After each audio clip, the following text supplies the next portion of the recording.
नमस्कार, स्वागत है आप सभी का 1x बैट द्वारा प्रस्तुत इंडिया न्यूज के खास कार्यक्रम क्रिकेट प्रिडिक्टा में। आपके साथ मैं अंजलि मुदगल, मेरे साथ हैं सुनील कालराजी भी।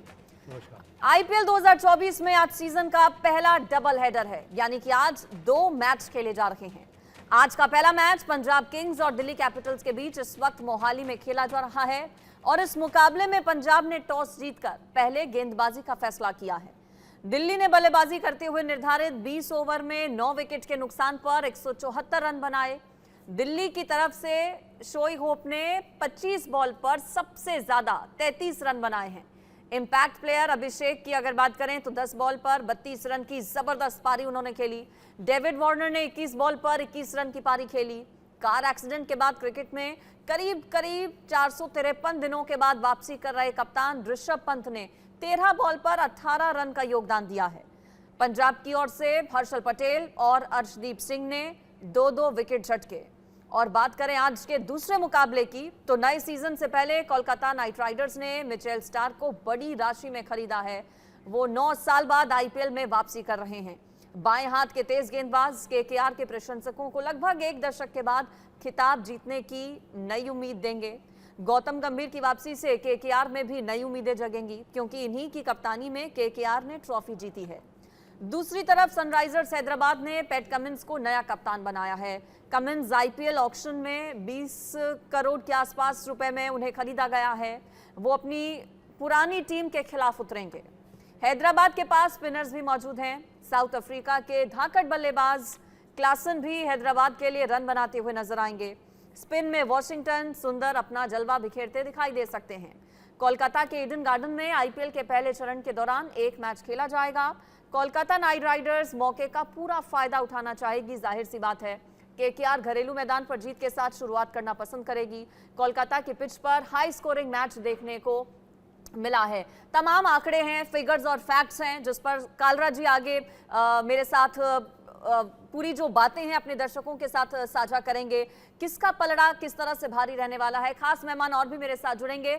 ईडन गार्डन की पिच पर 200 प्लस का स्कोर भी बना है और चेस भी किया गया है। हालांकि गौतम गंभीर के केकेआर से जुड़ने से पिच को स्पिन के मुताबिक बनाए जाने की उम्मीद है, जैसा कि गंभीर की कप्तानी के दौरान बनाया गया था।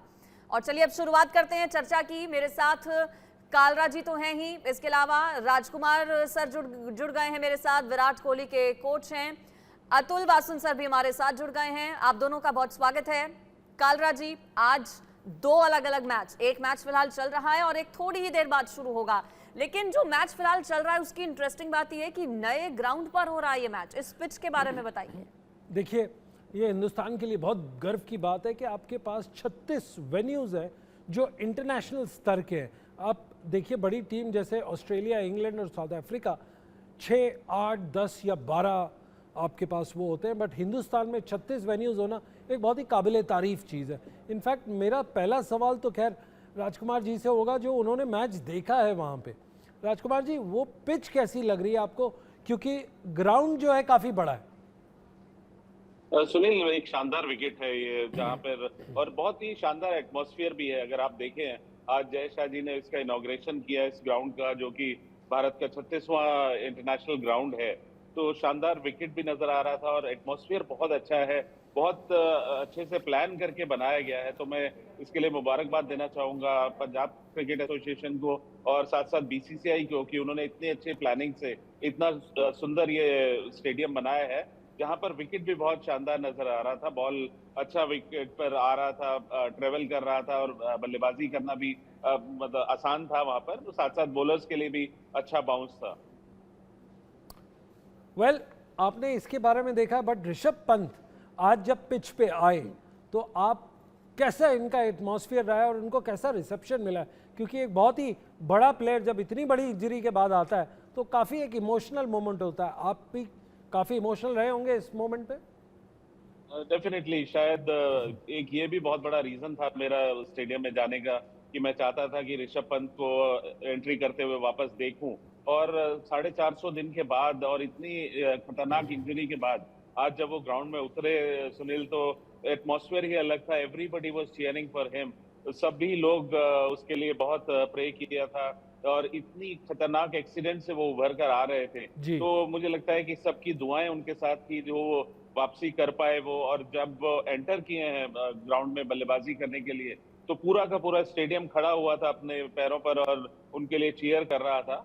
दैट शोज कि उनका कितना डिमांड है, कितना उनके फैन फॉलोइंग है भारतीय क्रिकेट में।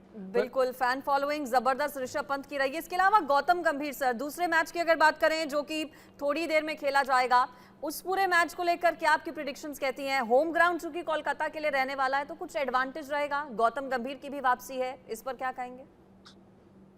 देखिए, एडवांटेज केकेआर को जरूर रहेगा गौतम गंभीर के आने से, क्योंकि वो एक श्रूड प्लानर है, एक अच्छे थिंकर हैं गेम के, और इसी वजह से उन्होंने केकेआर को खुद अपनी कप्तानी में आईपीएल जिताया था।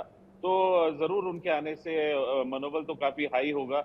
लेकिन इस फॉर्मेट में T20 क्रिकेट में आप बहुत ज्यादा प्रेडिक्ट नहीं कर सकते हैं, क्योंकि ऑन ए गिवन डे आप 2-3 ओवर्स किसी भी साइड के अच्छे होते हैं तो मैच में रिकवरी दूसरी साइड के लिए मुश्किल हो जाती है।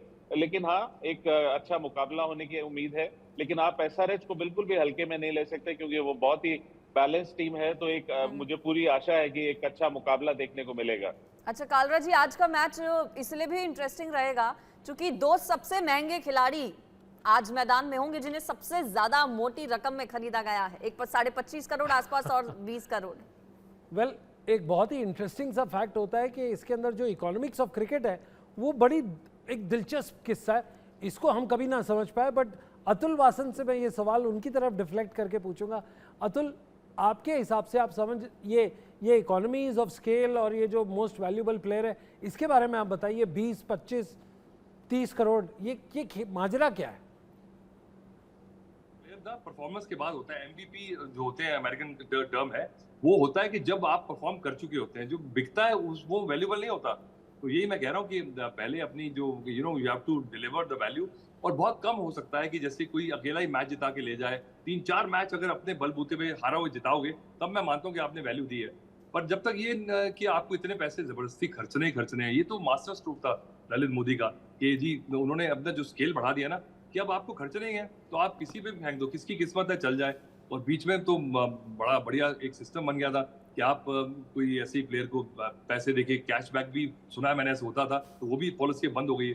तो अब आपकी किस्मत है कि आप सही टाइम पे आए हो, पर उनसे एक्सपेक्ट करना कि मोस्ट वैल्यूबल तभी मैं मानूंगा जब आप अपनी बिलिंग के हिसाब से, अपनी रुतबे के हिसाब से डिलीवर करो। वेल, आपने अतुल आपने बहुत इंटरेस्टिंग सी बात की है कि टीम को पैसे खर्च करने ही करने हैं। इसको थोड़ा सा आप विस्तार से बताएंगे कि ये फ्लॉड है या नहीं है, और ये कैशबैक आपने अभी जो जिक्र किया है वर्ड, ये थोड़ा समझाएंगे अपने दर्शकों को?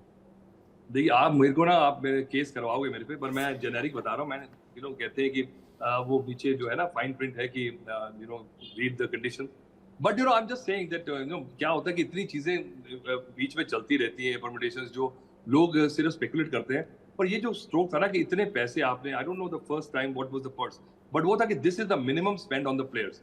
If you don't spend it then you have to give the balance back to the league. तो वो ओनर्स को, फ्रेंचाइजी को था कि भाई वो स्केल बड़ा हो गया, और ये भी था कि इससे ज्यादा नहीं खर्च सकते। तो वो लिमिट थी कि जिनके पास अनलिमिटेड पैसे हैं तो वो अपना और ज्यादा इसमें इसकी स्टेक ना बढ़ा दें, जैसे कि मुंबई इंडियंस हो गया जिनके पास बॉटमलेस वो है। तो मुझे लगता है कि ये एक बैलेंस बनाया था, पर वो क्या हो गया कि आगे जाते हुए कंट्रोवर्सी पर अभी नहीं जाते, कंट्रोवर्शियल सवाल से अलग